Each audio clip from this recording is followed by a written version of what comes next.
work together. Do you get pessimistic about things like that?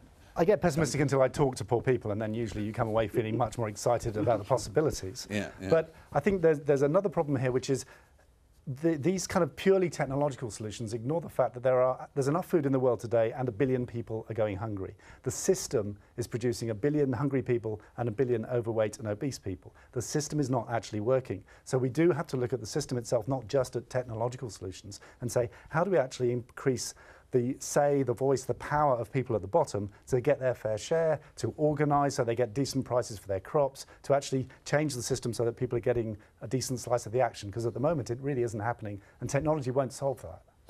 Obesity there you're mentioning, does that just have a sort of the obvious effect of people consuming more food, but is it more of a problem than that? Oh, definitely. In a number of developing countries, you've now got an obesity problem, diabetes, heart problems, living alongside a hunger problem. So even within a country like Mexico or South Africa, you actually have a kind of dual world which we aren't used to because of a food system which is not actually delivering good nutrition to people at either end of the spectrum.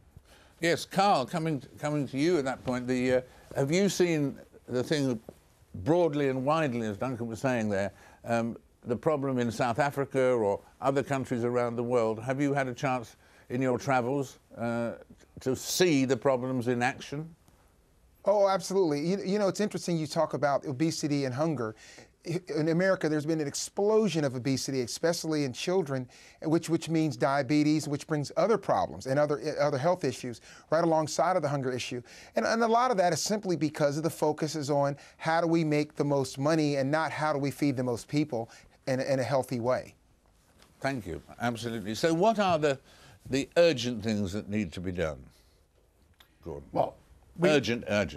We need to make sure that the best practices are taken up around the world. We do need more research. We need more research on how to solve problems.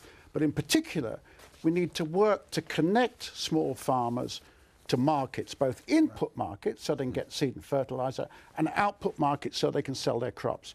If they have the links to those two kinds of markets, they can do it. We know that. African farmers can produce a lot of food. It's been demonstrated over and over again. But unless they've got the links to those markets, it won't happen. I would add to that two things. One is, this is not a separate issue from climate change. I mean, climate change is going to be, unless we solve climate change, solving the food problem is going to be 10 times harder. And when you're talking about farmers, think about women farmers, because the easiest way to increase production is to give women equal access to seeds, credit, all the things that farmers need. To give women farmers that access immediately gives you a big hit on production and increases social fairness. What do you think is most urgent? Well, I think the most urgent thing in the short term is to get the price of food down again, because as Carl and Gordon have said, you know, people are really hurting because of the price of food. And how do you do that? You dismantle the trade barriers so that Africans can sell their produce in Europe. You stop the biofuel programs so that food doesn't go into fuel instead, and you solve these infrastructure problems, as Gordon said. You know, between so these are very low-tech things. I mean, some huge percentage of food, particularly in continents like Africa, gets wasted between the field and the plate, as it were. But it's just worth, I think, reflecting. We've been talking about obesity, and it's an issue. But if we sat here in the mid-1960s when we thought it wasn't worth trying to save the starving people in India, a lot of people said that because you can't do it. It can't be done. There was genuine counsel of despair about all these extraordinary famines that were happening in India. We've got to grasp the nettle and realise that not everybody's going to be able to live. Unbelievable the way people were talking then. And yet now India is not only feeding itself handsomely, it's also exporting to the rest of the world. Africa can do the same if we get these basic things right, and if we allow new technology to come along. Africa can really do the same, as India has done. Africa could be a food exporting continent. I think there's no question about it.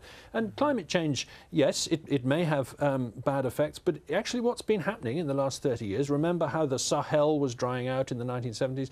If you look at the Sahel now, it is greener than it was then. Rainfall has increased in that area. Carbon dioxide alone increases the yields of crops, actually. if we double the carbon dioxide in the atmosphere, the yield of wheat, rice and soybeans is going to go up by about 30%, other things being equal. Now, other things won't be equal because we've got to get the you know, irrigation and fertilizer, etc., to those crops. But that's, you know, there are pluses as well as minuses in the things that are happening to the climate. I just want to add, and that is why there's more reason why we should have coordination like we're hearing. Because with climate change, we're going to have where some areas become greener and some areas become drier. So we're going to have that coordination, because areas that are right now that have great, you know, that are great for growing crops are going to be maybe poor in 20 years or 30 years or 40 years. So we're going to have to make sure that we come together and work to try to solve a world problem and not just a regional problem. Right. That's right. In the old days, you could get starvation in one area because crops had failed, and because there wasn't enough trade, actually the only thing people could do was get on their feet and move out of that area. And you know, in Europe in the Middle Ages, you got these famines in quite small localized areas, and it was cheaper to move people than it was to move food. Nowadays, if Australia fails or Russia fails, as you know, we had bad harvests in Australia and Russia this year. Okay, the price goes up. But food does move around the world, and so it's not quite the same local crisis as it would have been in the old days. But if you're a Bangladeshi who spends 80% of your income on food, and food prices go up, it doesn't really matter whether trade is functioning or not. You can't actually afford to feed your family. So the pure trade argument ignores the question of incomes of poor people on the ground, and that's what's actually causing some of the suffering now with the food riot, which is resulting in the food riots. But I just want to come back to climate change, if I might. You certainly may. I'm much more concerned about it than Matt is. 2010 was the hottest year on record for the globe, as high as it was in 2005. And wherever you go, for example, in Africa, you can see the effects of climate change. If you go into a village and you talk to the villagers and you say to them, is climate change happening? They say, yes, of course it is. And you ask them what's happening, they'll tell you, and you say to them, are you trying to adapt to it? And they say, yes, we're trying to do this and we're trying to do that. It's true, as Matt says, that in some parts of the world, the carbon dioxide will increase yields, but for most of Africa, it's going to be devastating. And that's going to be true not just of Africa, but of Asia and of China. And those governments have woken up to this. The Chinese in particular, they're really concerned about climate change because they can see the effects now of all these extreme events. You know, the things we've had this year or last year, the Pakistan floods, the Russian drought, and the years before in Australia, the big droughts there and the floods now, you can't prove they're a result of climate change, but they're the kind of things that all the climate change models say are going to happen increasingly in the future. Carl, from what you were saying earlier on, this link in the crisis between the climate change and with what we've been talking about food, there is a real relationship between the two. Do you feel that? Oh, no question. Yeah, absolutely. And what I think people are underestimating is something that was mentioned earlier is water. I've lived in Los Angeles and I've lived in places, and water is such a huge issue because getting fresh, clean water, not just for crops, but also to drink. I mean, that's such a huge issue. We're polluting our water streams and we're not getting water. So I think that we have to understand it's not just the food, but it's also getting fresh, clean water. And climate has a big deal to do with that as well. Thank you very much indeed. That is a crucial link, isn't it? Absolutely. The problem is we can't do this one problem at a time. You've actually got to look at water, climate, energy. There's still 1.5 billion people who have no access to electricity, poverty, and food production. Unless you can actually take a global single look at this, it's not going to work. And the international system is not really set up to do that. Why is that? Why is it not so? Well, because people also specialise. So you have, you know, the agencies which work on agriculture or on water or on energy, and it's trying to get them all to work together with a single common kind of analysis that is proving such a problem at the moment. One of the crucial things is essentially to recognise that intensification of agriculture is the best environmental policy. A lot of people think it would be nice if we could go back to organic farming or something like that. But if we don't get yields up, then we can't spare the land for nature reserves, we can't spare the land for forests, etc., etc.